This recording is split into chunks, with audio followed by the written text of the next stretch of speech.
आई, आजपासून मी तुला दिलेली सगळी वचनं पूर्ण करणार. कायम तुझ्या जवळ राहणार मी. बाळा, आज तू माझा मुलगा मला परत दिलास. काय सांगतोस काय? अरे पण तो यायला तयार नव्हता ना? हो बाबा, पण मी त्याला फोन करून सांगितलं की तुझी आई वारली आहे. बाबा, मला माहिती आहे की मी खोटं बोललोय, पण बाबा, चांगल्या गोष्टीसाठी खोटं बोललेलं चालतं ना?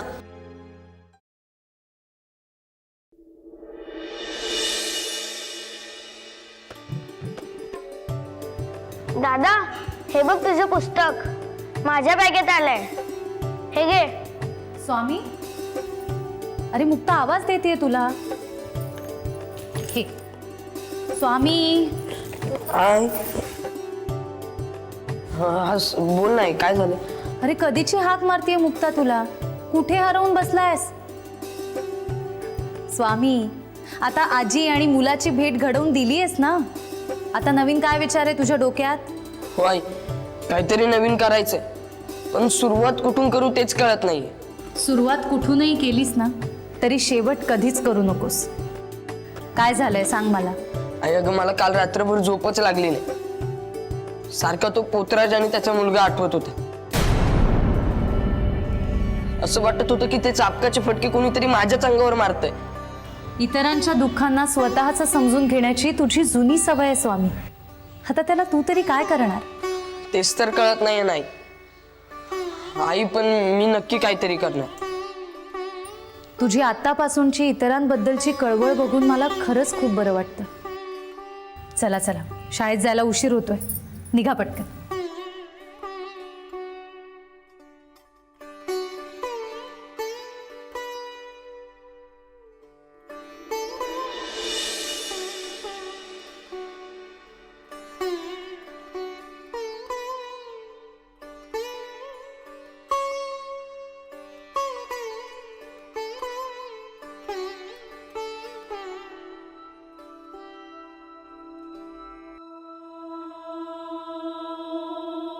नाव काय आहे तुझं?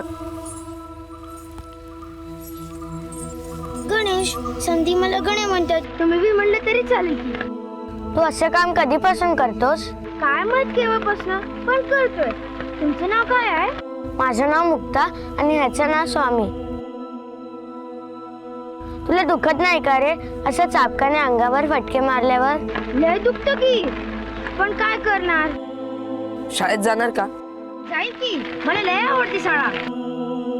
पोरांना शाळेत जाताना बघितलं की मला बी जावंसं वाटतं. पण आमचं बाळ लय कष्ट आहे, त्याला कोण सांगणार? मी सांगेन ना तुझ्या वडिलांना, ते नक्की पाठवतील तुला शाळेत. तुम्ही त्यांना ओळखत नाही, तुम्हासनी काय बाय बोलेल. बोलू देत. जर मला बोलल्याने तुला शाळा शिकायला मिळत असेल तर अशी बोलणी मी रोज खायला तयार. चला जाऊया. हो मुक्ता, आम्ही याच्या वडिलांना भेटून येतो. तू जा शाळेत. अरे दादा नको, तू आता नको जाऊस. तुला शाळेला उशीर होईल. शाळा सुटल्यावर जा ना. नको, तेव्हा खूप उशीर होईल. मला आत्ताच जावं लागेल. मी सरांना सांगेन काय ते, पण तुझा शाळेत लवकर. मी येतो मागून. चल आपण तुझ्या वडिलांना भेटायला जाऊ.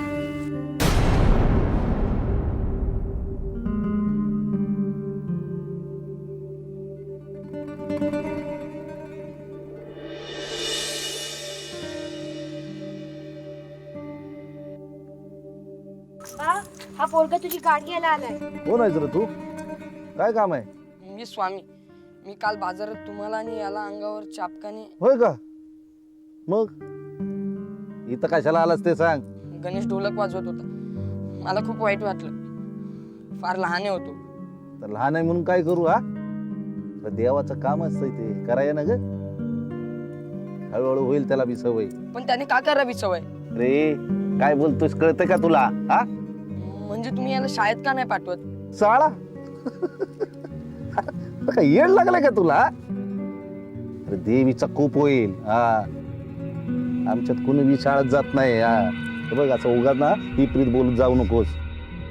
आमच्या ध्यानी बिनी बी शाळा नाही आणि तू कशाला नको ते बोलतोयस? हा अहो तुमच्या मनात जरी नसली तरी गणेशच्या मनात आहे. त्याला शाळा शिकायची. त्याला शाळेत जायला खूप आवडतं. गाण्या काय सांगितलंस रे याला? अरे गावातल्या माणसांनी देवीचा महिमा सांगायचा आणि तू काय सांगत बसला त्याला? अहो पण त्याने त्याच्या मनातली इच्छाही बोलून नाही दाखवायची का? नाही दाखवायची. हा नाही दाखवायची. आणि कोण आहेस रे तू? ए चालता हो नाहीतर चापकानं फोडीन. आणि लक्षात ठेव पुन्हा माझ्या पोराच्या बाजूला फिरकायचं नाही. हा साळा साळा साळा करतोय. हा देवीचा खूप झाला ना तर समद बरबाद होईल. जा इथनं नाहीतर थोबाड फोडून तुझं. जा. ए तू कुठं चाललास? हा थांब इकडं. आणि ह्या असल्या पोरांना घेऊन इथं यायचं नाही. ध्यानात ठेव. या पोराच्या नादाला लागू नकोस कळलं का? आणि हे साळ्याचं खूळ आहे ना हे डोसक्यातून काढ पाहिलं. साळा साळा करतो साळा साळा. आई मरी आई माफ कर ग माझ्या लेकराला माफ कर. साळ्याचं खूळ पूर्ण डोसक्यातून काढून टाकेल. नाही करायचं शाळा. आणि जन्मभर तुझी सेवा करेल. जन्मभर तुझी सेवा करेल. पाया पड की. सर सर मला तुमच्याशी बोलायचं होतं. बोल ना, काय हवंय का तुला? हो मला थोडी माहिती हवी होती. विचार ना मग, काय माहिती हवी? सर एक मुलगा आहे म्हणजे ते पोतराज नसतात का त्यांचा तो मुलगा. त्याला शाळा शिकायची होती सर. अरे मग अण्णा त्याला शाळेत, त्यात काय एवढं? नाही म्हणजे तेच विचारायचं होतं. त्याला घेतील ना शाळेत? न घ्यायला काय झालं? शासनाच्या सर्व शिक्षा अभियानांतर्गत प्रत्येक गरजू विद्यार्थ्याला शाळेत प्रवेश मिळू शकतो. सर पण तो पोतराज आहे. म्हणून काय झालं? सगळ्यांना शिकण्याचा अधिकार आहे. तू त्याला घेऊन ये, आपण त्याला शाळेत प्रवेश मिळवून देऊ. हो सर पण अडचण काही वेगळीच होती. सांग ना, आपण त्यावर उपाय शोधू. सर त्याचे आई वडील त्याला शाळेत पाठवायला नकार देत आहेत. अरे मग कसं होणार? आई वडिलांचा नकार नाही चालणार. आपण कितीही काहीही केलं तरी तो त्यांचा मुलगा आहे. आई वडील जोपर्यंत पाठवणार नाहीत तोवर तो कसा येणार शाळेत? हा पण त्यावर सुद्धा एक उपाय आहे. सांगा ना सर कोणता? स्वामी, हे तू स्वतः करू शकतोस. तू त्यांना समजावून सांग. सर मी समजावलं नसेल असं वाटतं का तुम्हाला? मी त्यांना खूप समजावलं पण त्यांना वाटतं की आपला मुलगा शाळेत गेल्यावर आपल्यावर देवी कोपेल. खरं तर स्वामी, तो शाळेत यावा आणि तो शिकावा ही तुझी इच्छा अतिशय स्तुत्य आहे. पण तू त्यांना पटवून सांग. तू त्यांना तयार कर. देवीचा कोप वगैरे काही नसतं हे त्यांना तुला पटवून द्यावं लागेल. आणि मला विश्वास आहे तू हे नक्की करू शकशील. करशील ना? हो सर.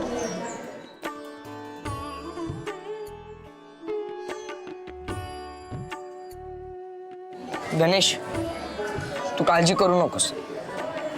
तुला मी नक्की शाळेत आणणार. हळद कुंकू हा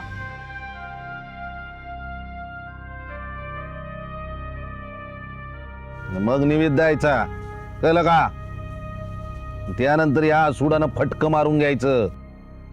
अगोदर दुखल पण हळूहळू सवय होईल त्याची. नगोबा लई दुखतं.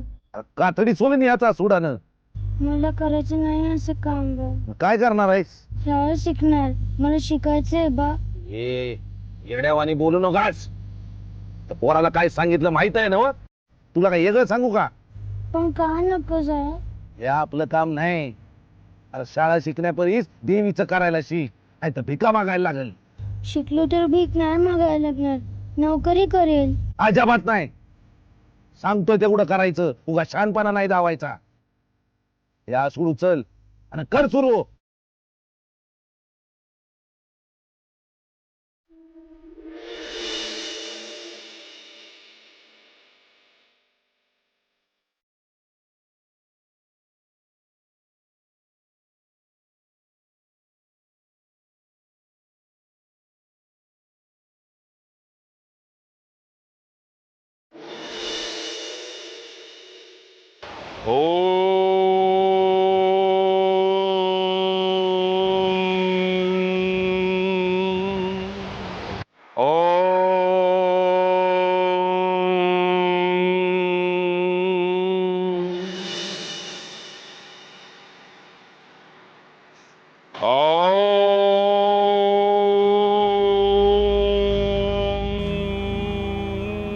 आजोबा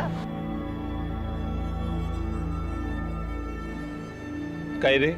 तुम्ही हे काय करताय? अरे चित्त एकाग्र करत होतो. तुला सुद्धा हे शिकायला हवं. हो मी करेन, पण आजोबा मला तुम्हाला काहीतरी सांगायचंय. गावात त्या पोतराजाला पाहिल्यावर तुला खूप वाईट वाटतंय ना? आजोबा हे तुम्हाला कसं कळलं? तुम्ही काहीतरी लपवताय. हा कसला योगायोग? अरे योगायोग नाहीच. त्या दिवशी गावात तुला पोतराजाकडे पाहताना बघितलं मी. तुझा चेहरा उतरला होता. तुला खूप वाईट वाटत होतं ना? आजोबा मग तुम्ही मला भेटायला यायचं ना. अरे तेवढ्यात तू निघून गेलास. मी म्हंटल पुन्हा आपली भेट होणारच आहे, त्यावेळी बोलू. आजोबा सांगा ना, त्यांना देवी अशा अंगावर फटके मारून घ्यायला सांगते का? अरे देव काहीच करत नाही. माणूसच देवाकडे मागण्या करतो आणि देवानी त्या मागण्या पूर्ण कराव्यात म्हणून त्याला लाच द्यायचाही प्रयत्न करतो. मग हे बंद का नाही होते? कारण देव, देवाचं नाव, देवाचा कोप, अरे देवाचा बाजार म्हणलाय या लोकांनी.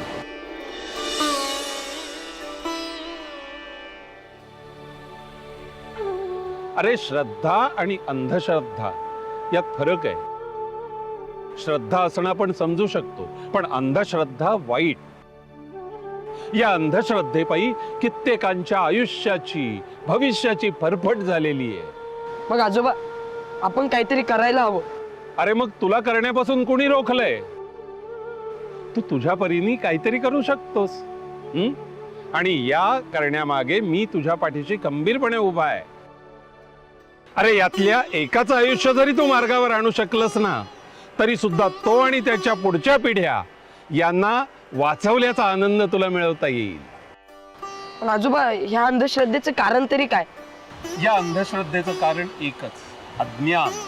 आणि या अज्ञानाचा अंधार दूर करायचं कार्य शिक्षण करतं.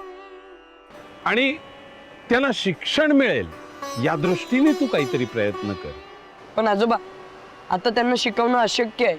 अरे त्याला नाही, पण त्याच्या मुलाला तर तू शिकवू शकतोस. त्याचं आयुष्य पडलेलं आहे त्याच्या समोर. आजोबा मी त्यासाठी प्रयत्न केले नसतील का? मी त्याच्या वडिलांना विचारलं सुद्धा, ते नाही म्हणाले. देवीचा कोप होईल असं काहीतरी म्हणाले. अरे मग तू त्यांना सांगायला हवंस, देवीचा कोप होणार नाही, तुम्ही तुमच्या मुलाच्या आयुष्यावर कोपता आहात. बाळा तुला त्यांना समजून द्यायला हवं की असं केल्याने देवीचा कोप वगैरे काहीही होत नसतो.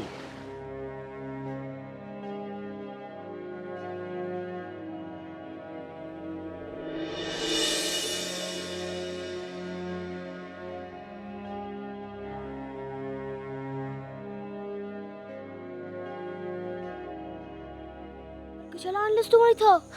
अरे समजा सांगतो. आधी सांगतो हे केस कशाला वाढवलेत? कशाला म्हणजे?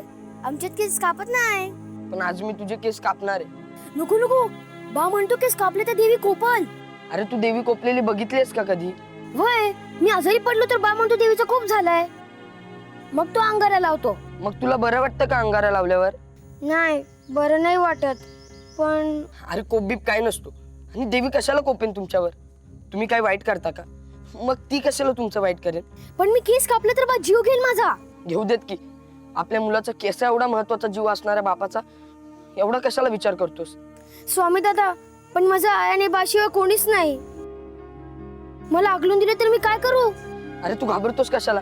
मी आहे ना, चल तू बस इथे. नको स्वामी दादा, माझं बा देवीचा कोप. तुला शाळेत जायचं आहे ना, शिकायचं आहे ना, मग हे करावंच लागेल. बस इथे.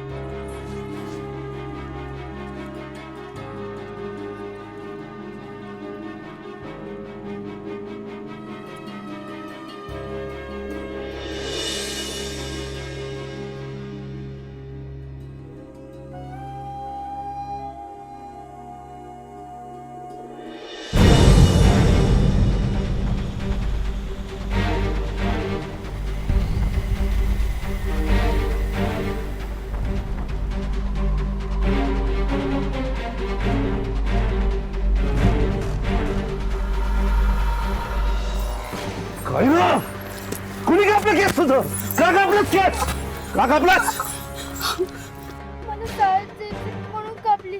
शाळेत डोसक्यातून खून जात नाही भाई तुझं हा? अरे काय केलंच रे हे सपलं सपलं सगळं आपलं देवीचा खूप होणार आता अरे तू तर मरशील रामसने बी घेऊन जाशील तुला आता सोडणार नाही तुझा मी जीव घेणार तुझा जीव घेणार काय करताय पोटचं पोर काय ते आपल्या अगं म्हणून वाईट वाटतंय ना अगं आपण देवीची माणसं ना आणि आपणच रीत मोडायची मी आता सोडणार नाही ह्याला नको मारू मला. नाही सोडणार ह्याला. अहो, ते झालं त्याला तर मारून काय उपयोग. उपयोग बरोबर आहे उपयोग काय उपयोग ग? आता आपल्याला भोगायला लागणार मी आता याला सोडणार नाही नको मारू. अहो, सोडा ते सोडा मरण गेले आणि त्याचं केस कसं कापील दुसरं कोणतरी कापलं असतात. ए मी कापलं कॅस खरं सांग नाहीतर पॅकाट्यात लाच घालन स्वामी आणि चला आताच्या आता त्याच्या घरी जाऊ आणि त्याच्या बापाला विचारतो माझ्या पोराचं तुझ्या पोरानं वाटोळं केलंय चल अहो, सोडा की किती लांब ए, आहे. तू हो बाजूला अगं तुझ्यामुळे झालंय हे पोरग आपलं काय करतंय काय नाही अजिबात ध्यान नाही तुझं ए तू चल तू हो बाजूला चल चल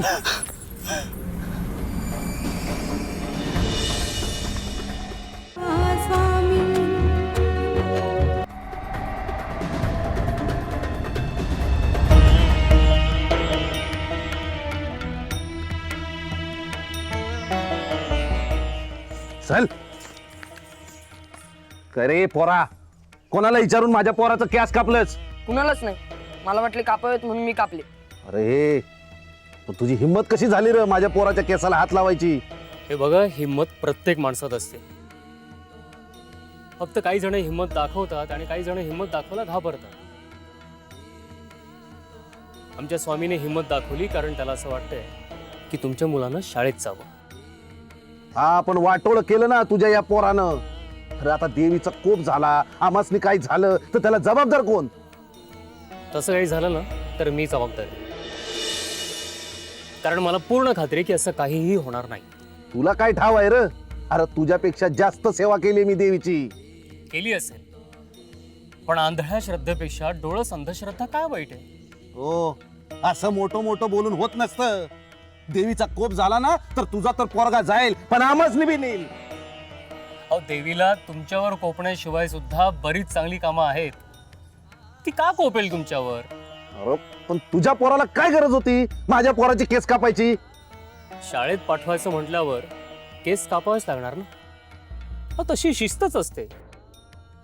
पण तुम्हाला काय माहीत असणार ना, कारण शाळा काय असते हे माहीत असायला हवं. तुम्ही तर तुमचं अख्खं आयुष्य या अंधश्रद्धेच्या मागेच वाया घालवताय.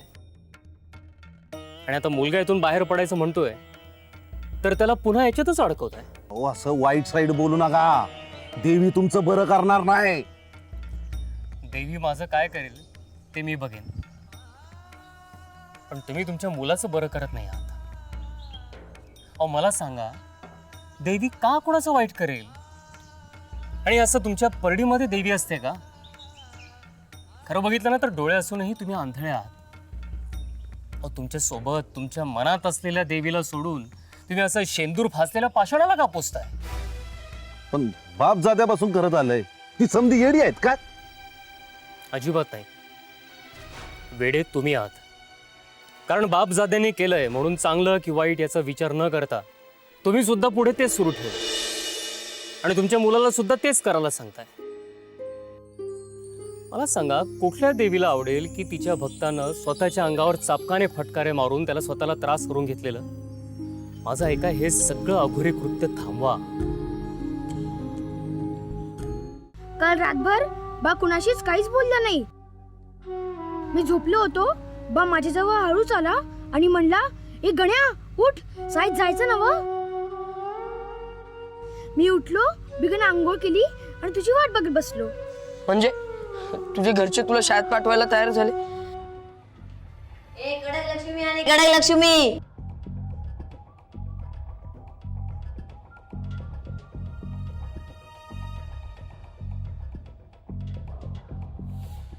शांत बसा. आजपासून हा तुमच्यासोबत शिकणार आहे.